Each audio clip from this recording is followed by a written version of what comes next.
के अंदर कहा गया है डिटरमाइन दी एपी। 2 नंबर का क्वेश्चन है, पिछले सालों में आए हैं। इधर देखिए बेटा, काफिया determine the AP whose third term. AP को पता करो जिसका थर्ड टर्म 16 और जिसका 7th term exceed the 5th term by 12। Focus करो जरा, अच्छा क्वेश्चन है। कहा यह गया है कि जिसका थर्ड टर्म 16 है, तो सीधा सीधा है कि A3 जो है वो होता है A प्लस वो होता है A प्लस 2D। ठीक है बच्चों, अब ये हमें कितना दे रखा है, जो बच्चे बोल रहे हैं बीच में बात नहीं करें। A प्लस 2D ये आपका फर्स्ट इक्वेशन, या इसको भी बना के रखो। आगे कह रहे हैं एंड द 7th टर्म, ध्यान से सुनो जरा, and the 7th term the 5th term by 12, यानी 7th टर्म जो है एक्सीड है, 7th term exceed the 5th term by 12। इसके 5वें टर्म से जो इसका 7वां टर्म है वो 12 ज्यादा है। बात समझ में आई?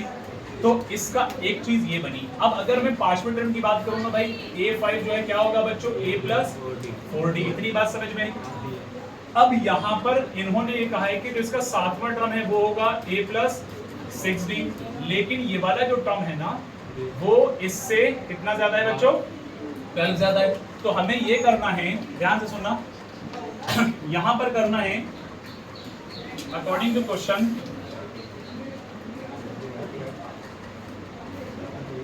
अकॉर्डिंग टू क्वेश्चन देखिए, समझिएगा इस वाले स्टेटमेंट को, समझिएगा कि जो 7वां टर्म है वो ज्यादा है 5वें टर्म से 12।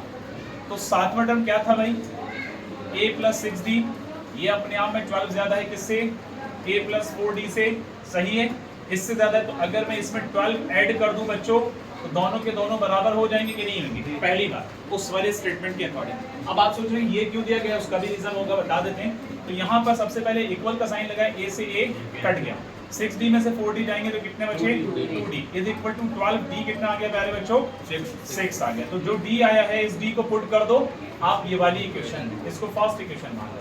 तो पुट D, बात समझ में आई, put D in equation first. तो फर्स्ट कौन सी इक्वेशन है, A प्लस 2D, 2D कितना है 6, किसके इक्वल है बच्चों, 16 के। तो ये कितना हो गया, 2 6 12, 12 उधर जाके लेस होगा तो बच्चों क्या आ जाएगा, यस ये आ जाएगा 4। A इज इक्वल टू 4, इसलिए क्योंकि 2 6 12, 12 लेस करेंगे तो कितना आ गया, 4 आ गया। सही है बच्चों, यस।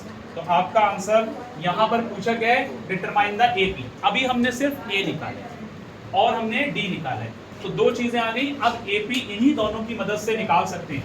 बहुत सीधा सा कॉन्सेप्ट है। फर्स्ट टर्म क्या होगा 4, D आपका 6 है तो दूसरा 10, तीसरा आपका क्या होगा 16, चौथा आपका क्या होगा 22 एंड सो ऑन। ये आपका आंसर बनेगा, यही AP हो जाएगी। ठीक है बच्चों, बात समझ में आ चुकी है सबके?